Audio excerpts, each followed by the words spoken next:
everybody has to exit their business at some point. It could be through a sale, or it could be through a death, basically. But you can't manage your business forever. So I think starting to think strategically about that early is really much better than kind of getting under the gun and having a few years, and then really your options are limited at that point. So we'll have some clients that want to pass it within their family. So you tend to see that, and there's all sorts of issues with that around estate planning.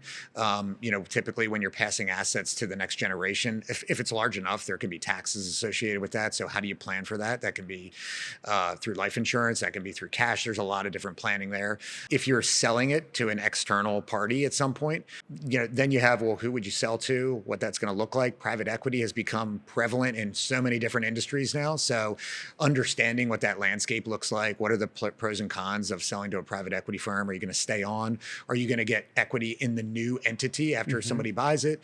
There's all these different things to think through. And then there's kind of the nuts and bolts of the tax.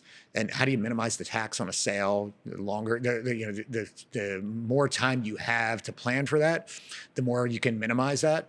And then there's the estate planning that goes on, which is maybe this business has turned out to be a gigantic asset. And that in a lot of our clients' cases, that's the case. And so when I do liquidate it, not only am I going to pay tax, but then when I pass away, there could be more assets here that I'm passing to the next generation. Being a small business, it kind of presents opportunities to do different estate planning techniques that probably could be a whole other podcast. But that's some really interesting things kind of just to consider, I guess, as you're starting this. Is can't start soon enough. I think getting a good team in place is really important too.